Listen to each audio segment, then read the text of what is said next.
Your car isn't yours anymore. The kill switch mandate is real. I have been talking about this for years. It is now funded and it's coming fast. And if you still believe you own your car, you're already behind the 8 ball. And what you actually own is a permission slip for 4 wheels, a machine that watches you, evaluates you, and decides in real time whether you're allowed to drive it.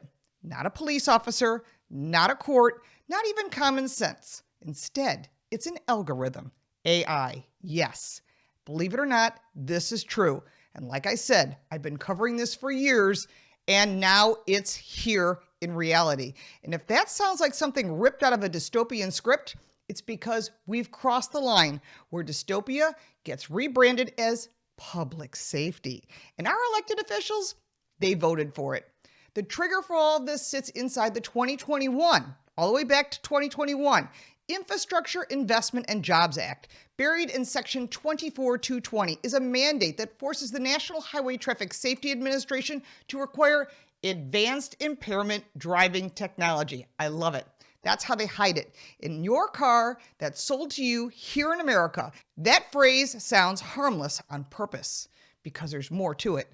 Because if lawmakers called it what it actually is, a federally required driver surveillance system with the power to disable your vehicle, there might have been a real debate. Instead, it slid right through. Here's what's coming. Cameras locked on your face, sensors tracking your eyes, software analyzing your behavior, your attention, even your emotional state. The system doesn't just look for alcohol impairment, it looks for anything it interprets as a risk. Are you tired, distracted, stressed? That's enough for the system to decide you aren't fit to drive. And once that threshold is crossed, your car can refuse to move.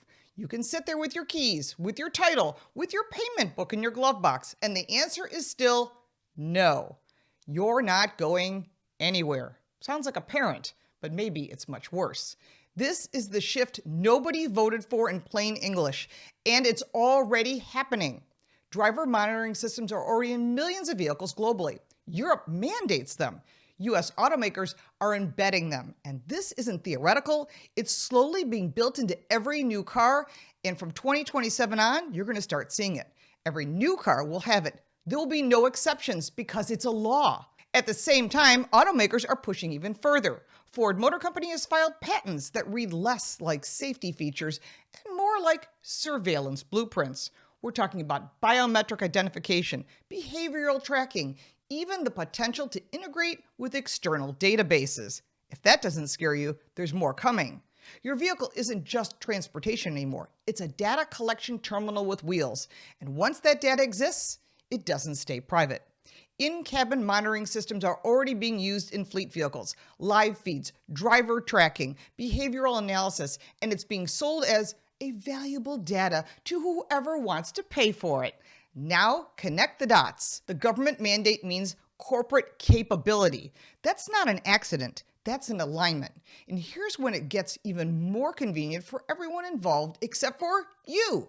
Congress is pouring money into this. About $45 million already allocated for research. Let's see where that money goes. With over $100 million backed by the Driver Alcohol Detection System for Safety program. I'll repeat that, the Driver Alcohol Detection System for Safety program. Don't you love how they use these names? Probably going to some NGO where money goes into somebody's pockets. Government and car businesses are not paying to install it in your car. You, the taxpayer, are paying for it. It's going to be in every car. And automakers, well, they'll comply, then pass every dollar of cost straight down the line to you, the buyer. More expensive vehicles, more complex systems, more opportunities for failure, and more profit margins built into something you never asked for. That's the quiet part. The loud part, it's really about control. Because once your car has the authority to decide whether you can drive, you've handed over something bigger than convenience. You've handed over autonomy. And don't expect a political rescue. Most of these politicians have bailed on you. When Congressman Thomas Massie, Scott Perry, and Chip Roy tried to push back, they exposed a vote showing dozens of Republicans and over 200 Democrats supporting measures tied to this mandate. They passed this into law. That's consensus. And consensus in Washington usually means one thing. The machine is moving forward, whether you like it or not. This is how permanent change happens, not with headlines, but with fine print.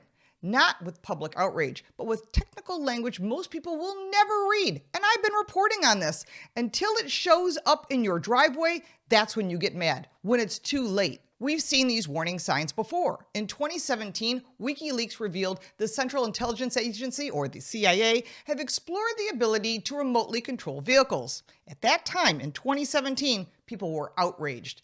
Now we're building systems that make that capability look lame and calling it progress. That's how they get it through. Supporters will say this saves lives. And yes, impaired driving is a real issue, but we already have targeted solutions like ignition interlocks for convicted offenders, which, by the way, there are over 30 different devices that stop drunk driving. So why add another? Because this is about universal monitoring. This is your car assuming you're guilty before you've done anything at all. And here's the question nobody in Washington wants to answer honestly. What happens when the system gets it wrong? Because it will.